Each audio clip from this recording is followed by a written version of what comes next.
I was sanding the porch rail when the phone rang. It was Daniel, my son-in-law. His tone was casual, but the words weren't. "Hey, just letting you know, my parents are moving in with you. Mom says the forest air will help her nerves. If you don't like it, you can always come back to the city." He laughed. I didn't.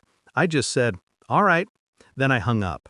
That was 3 weeks after my retirement. 3 weeks after I sold my house, packed up 40 years of memories, and bought a small cottage hidden beneath the pines. Silence, solitude, and a stream that whispered like prayer. I wanted peace. But Daniel never liked me peaceful. When my daughter married him, he was polite. Too polite. The kind of man who always smiled but never blinked.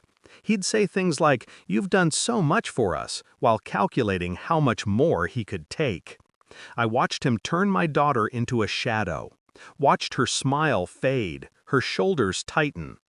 When I asked if everything was all right, she said, "He just has a temper, Dad. It's fine." It wasn't. I learned what fine meant the night she showed up at my door with a bruise and a lie.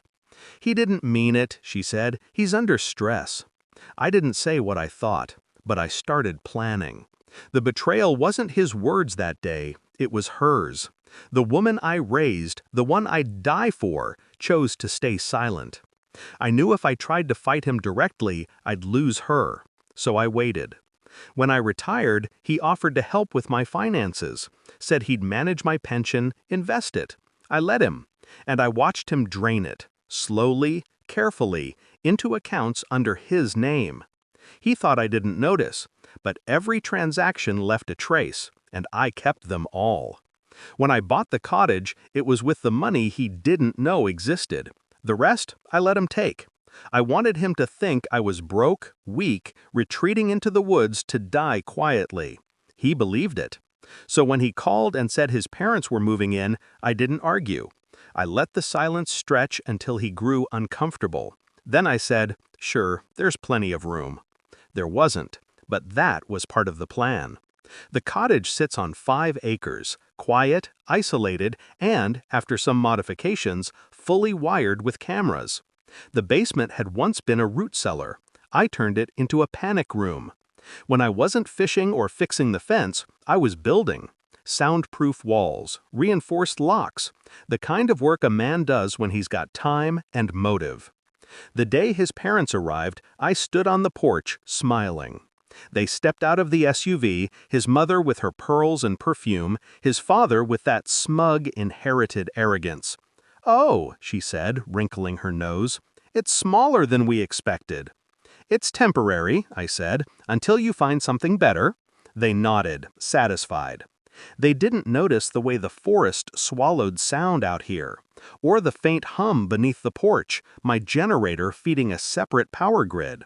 For a week, I played the perfect host. Breakfast on the table, firewood stacked, pleasant conversation about birds and rainfall.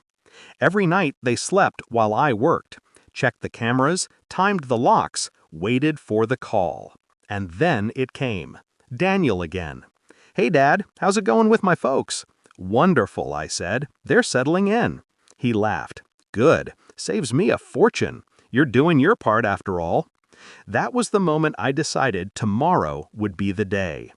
That evening, I cooked them dinner, venison stew, a bottle of red I'd been saving. Halfway through the meal, I excused myself and went to fetch more wood. Instead, I sealed the doors from outside and flipped the main breaker. The cameras caught it all. Panic, shouting, the sound of glass shattering as they tried to break the windows. They weren't trapped for long, just long enough. When the sheriff arrived the next morning, I was calm.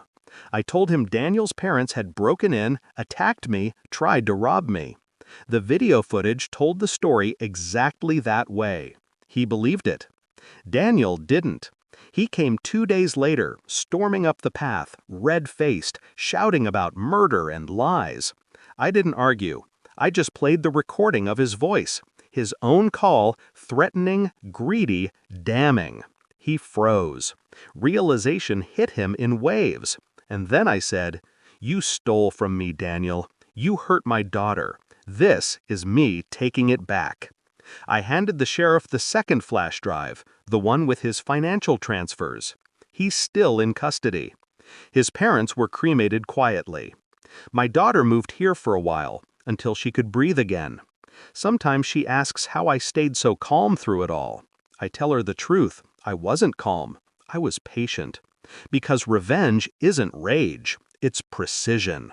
And beneath the pines, where no one can hear you plan, patience sounds a lot like peace.